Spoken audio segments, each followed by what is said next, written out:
Do you remember the first time that you heard the expression Black Twitter? Because when I first heard Black Twitter, I thought it may have been like a separate app or like a website. People were like, oh, so-and-so went off on Black Twitter. Stop lying, Duncan. I did. The collective voice known as Black Twitter is always on. I always tell people that Twitter would not be Twitter without Black Twitter. Everybody on Black Twitter starts talking about it, and it becomes a conversation you don't want to be left out of. It's a social media space that breaks news. My home timeline was shot. It felt almost like a collective grieving period. The mainstream media had one story, but those of us who were on the ground had a different story. And makes news. And based on that one tweet, the hashtag #OscarsSoWhite was trending around the world. It's a safe space for Black conversations. You mourn, you laugh, you share, you learn. Oh my God, the jokes. If anything has really powered Black Twitter, it's been humor. The way I got dragged was historically unprecedented. A pop culture and social movement powerhouse that changed the world. All of a sudden, it wasn't just Breonna Taylor was killed. It was, okay, when are we going to make an arrest? That's how movements happen on Black Twitter and go beyond more than that.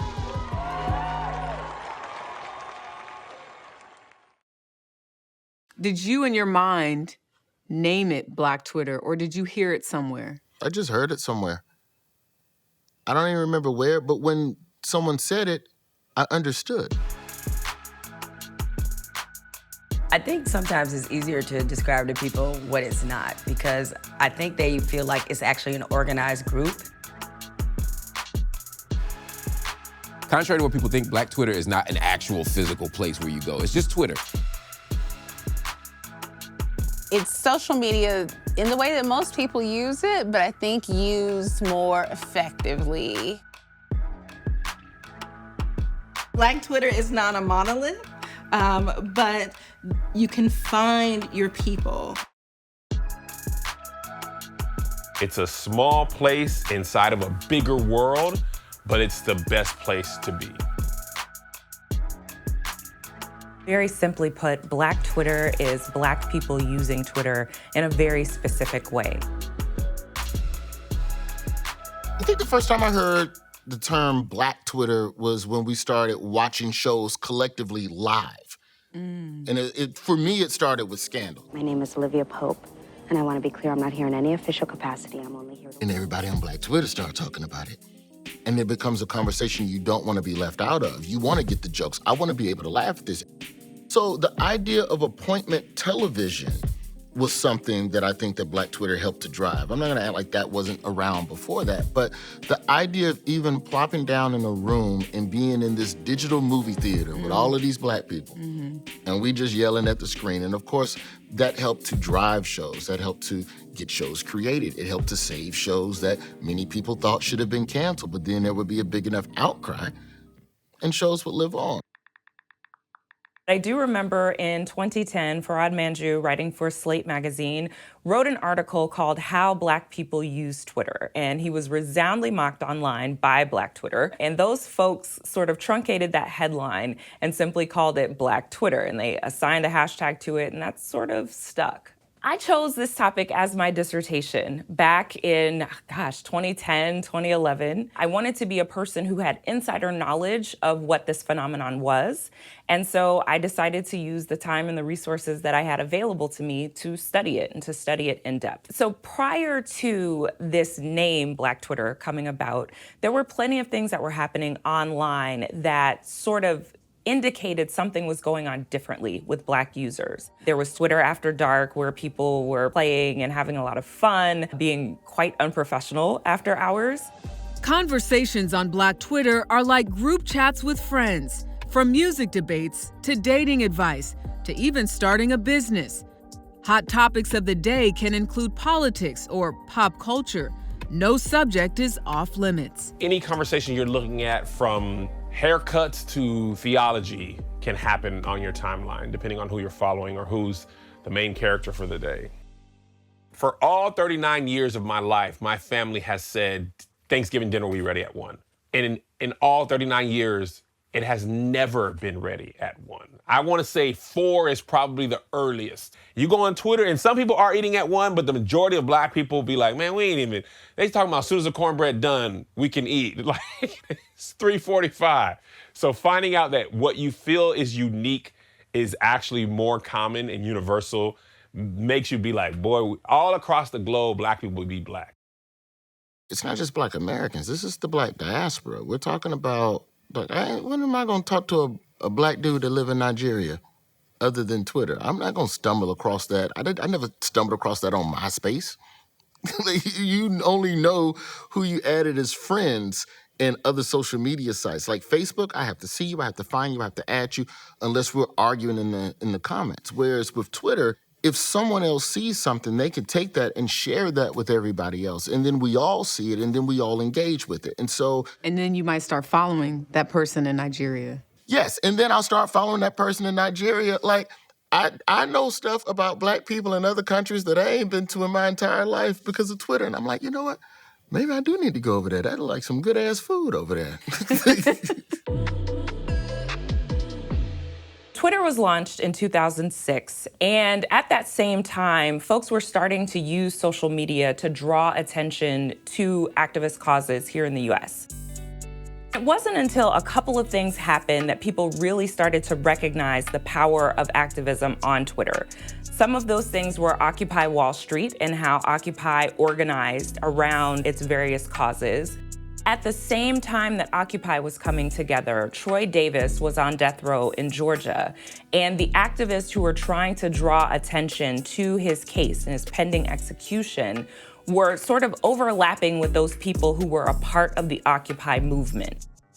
Once that conversation took hold and people advocated for Troy Davis to be spared, and unfortunately he wasn't, folks were primed. They were ready to have this conversation online. That is the environment in which we saw the hashtags about justice for Trayvon Martin really take off, which ultimately gave us sort of the building blocks for what Black Lives Matter as a movement that had significant influence online. That's what we saw taking place. How has Black Twitter changed things culturally from a social justice standpoint when considering a Trayvon Martin or George Floyd? I think about Trayvon Martin, and I remember when this happened, all it took was for the Miami Heat to post a photo of the team in hoodies as their way of letting people know, letting Black people know specifically, that they were in this moment with them. When the Miami Heat did that, that took it to another level. We recognized that this is a tragedy. Somebody lost their child. They posted a picture with the hoodies, and next thing you know, everybody's changing their avatar and they have a hoodie on. That's how movements happen on Black Twitter and go beyond more than that. I was still like, nah, man, this kid was just going home. He had a hoodie on. And I remember when George Zimmerman was found not guilty, I was shocked. And like my home timeline was shocked. It felt almost like a collective grieving period. Like we was all like, oh my God, this is crazy. And then that grief turned to anger, sadness. Like it was like being able to experience those emotions with like-minded people across the globe. One of the great things about Black Twitter is that it's a space of mobilization. You can find out information about something that the mainstream traditional media hasn't discussed. And at that moment of awareness, we start information sharing. But we don't just share the information, we also build momentum for a specific demand. So all of a sudden, it wasn't just Breonna Taylor was killed, it was, okay, when are we going to make an arrest? For over a decade, hashtags on Black Twitter have motivated social movements.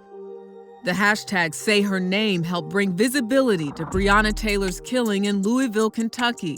The outcry and worldwide attention to her case led to body camera mandates for police there, the prohibition of no-knock warrants, and the resignation of a police chief. After Michael Brown's death in August of 2014 in Ferguson, Missouri, the hashtag Ferguson was tweeted over 27 million times in just 2 years, making it one of the most influential hashtags surrounding a social cause in Twitter's history. In the coverage of Michael Brown, when he was shot and killed by Darren Wilson, people talked about how he'd been a troubled student. They talked about his size. They talked about whether or not he might have been a menace, whether or not he was involved in some criminal activity at the store. I was on the ground in Ferguson. One night in particular, we were getting tear gassed. And we were coughing and we couldn't breathe and we were struggling to find where to go. And the mainstream media was announcing that the police had issued a warning and only sent out smoke. And so we were live tweeting, no, we've been tear gassed, we can't see. The mainstream media had one story, but those of us who were on the ground had a different story. The hashtag Black Lives Matter was tweeted over 50,000 times the month Brown was killed. When the officer involved avoided indictment, that number skyrocketed to over 100,000 times in just 24 hours. Whether that is a case like someone like Trayvon Martin or Michael Brown, we've learned how to use these tools to speak directly to journalists and to speak to audiences who otherwise would not be aware of what's going on or what's important to Black communities, if not for us speaking up online.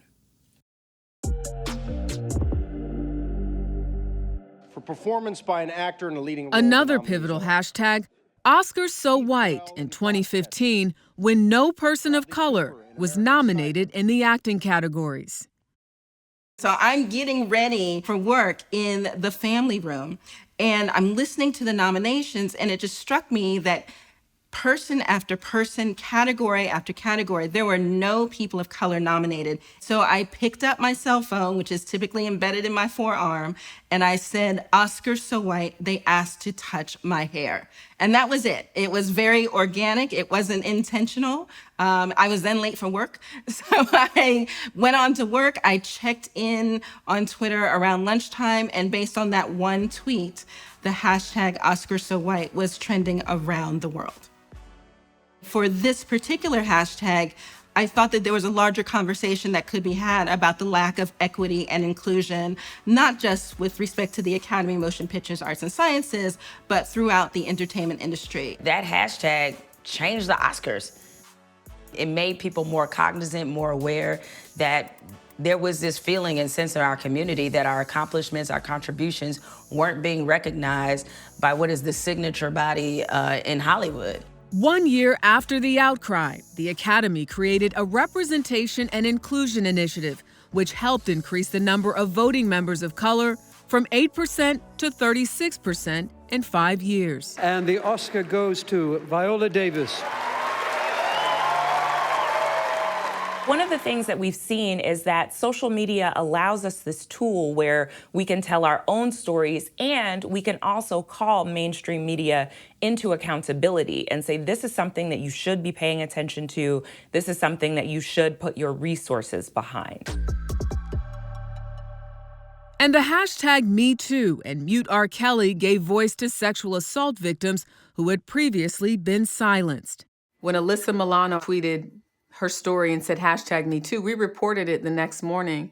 And unbeknownst to me as well, I didn't know Tarana Burke. It was a day or two later that Black Twitter was like, wait a minute, she didn't really come up with that, Tarana Burke did. And then Tarana started speaking out about it. The great thing I think about Black Twitter, because we are a community, while not a monolith, we understand how crucial it is that the correct people be given credit for movements, for trends, for styles, because we know what it looks like when we aren't given that credit. So with Tarana Burke, the thing that was really fascinating about that, it also started a different level of accountability culture for R. Kelly. Mute R. Kelly, remember that? Oh, yes. That was something that had been talked about for a long time within Black communities for sure. But then something happens, right? It's now 2018, it's not 2008, it's not 1998, and people are talking about their experiences. When you think about Mute R. Kelly, when you think about someone like Bill Cosby, Black Twitter was sounding off on both men. I think what's interesting about R. Kelly and Bill Cosby and how that discourse played out on Black Twitter is that it was one of the first times that I believe that something that Black people have always kind of known about, especially R. Kelly, and had always been discussing, was finally discussed in an open forum in a way to apply pressure to people to charge these men. And there was definitely, even within Black Twitter, there was an even smaller faction of Black Twitter where there was definitely a lot of disagreement on whether or not believe in the victims, which also just showed that no matter what your race, you always have somebody that's not believing women. While obviously you saw a lot of, white women and non-Black women start to come to the forefront and share their stories, they did it because Tarana Burke made that a safe space and made them feel supported enough in that moment to speak to the horrors and the traumas that they'd experienced.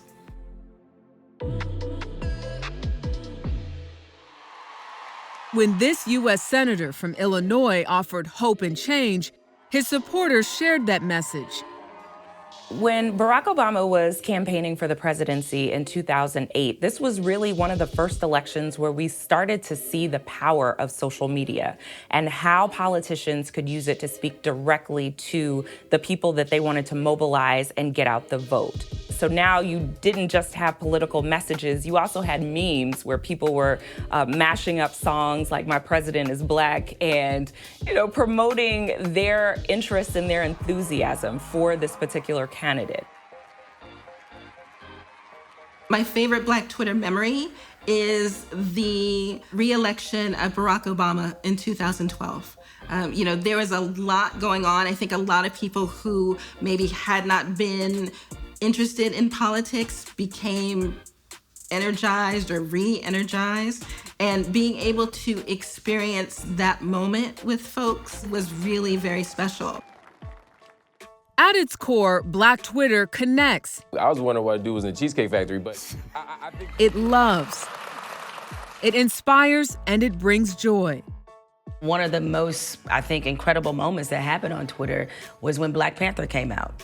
And you saw all of these pictures and images of Black people sharing their joy at seeing this movie, of Black people then taking the additional step of getting involved and buying out theaters for kids so that Black kids or all kids in whatever neighborhood you lived in could go see this cultural moment that was happening. My favorite Black Twitter moment was when I very publicly declared that macaroni and cheese is overrated.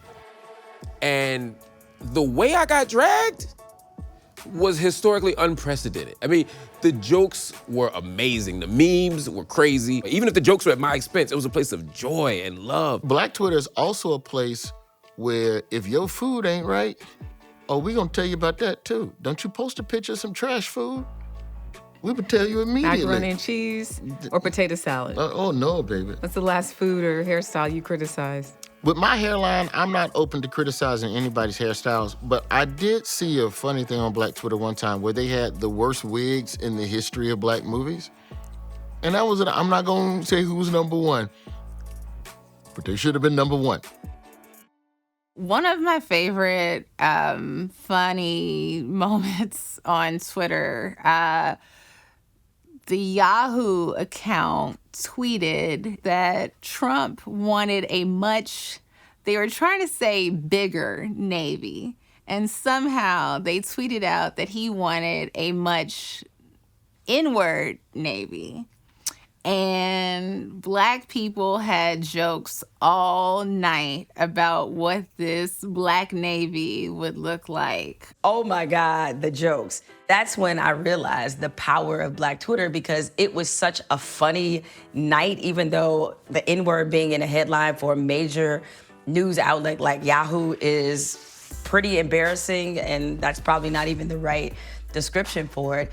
But while, yes, certainly people were calling for accountability, the jokes far outweighed what was the seriousness of it. I think if anything has really powered Black Twitter, it's been humor. You'll find some of the funniest people in the world, on Black Twitter. Twitter lets you know that everybody is funny. People are just funny. Somebody's working a regular job at the bank, or they own a daycare, or they're a barber or a pastor. Twitter allows anybody to get a tweet off, and sometimes the result is you find out how much anybody can be funny. And I'm talking about during those days and during most days, it's not professional comedians I'm laughing at. It's just people. But some are questioning how long that joy will last. Since business mogul Elon Musk purchased Twitter last year, He's reinstated controversial accounts, laid off thousands of employees, and made several changes to the platform. With Elon Musk taking over Twitter, Lord. we've seen a change. A lot of people aren't there that were sort of policing some of these spaces. Where do you see the future of Black Twitter under Elon Musk's leadership, ownership? I don't think that any one person can come in and stop Black people from collectively gathering. That is what we do. It is inherent, even digitally.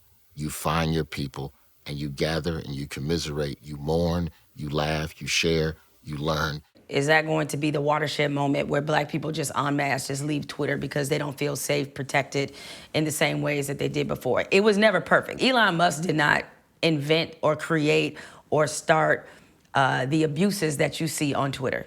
It wasn't him. It was a little bit more policed, and now he's just like, it could just be the wild, wild west. But should we abandon and leave the things that we created, the things that we made into something that was unique and special and useful for our community? Do you think it's possible for Black Twitter to be as successful on a different platform? I absolutely think Black Twitter can be successful elsewhere because it's already done that. Some essence of us is in all of these platforms, not just Twitter. Twitter just was the place where they came up for the name with it, called it Black Twitter. But it could have been Black Facebook, it could have been Black Instagram, because our influence is just as pervasive on those other platforms as it is on Twitter. Long before there was Twitter, there was Black radio. Before there was Black radio, there were Black newspapers. Before there were Black newspapers, there was Black storytelling. We will continue to use the technologies that we have to tell our stories and to get those stories out, whether or not that's Twitter. We tend to create change, create narratives, create culture and cool. And I feel like that's the biggest impact. I always tell people that Twitter would not be Twitter without Black Twitter. It's become a place where, at least it was a place where people wanted to be to find out what the trends were, to get education on issues, everything from reproductive justice to even workplace mannerisms and what to expect with working across generations. The thing about Black people is we always find a way. And if we can't find a way, we make a way.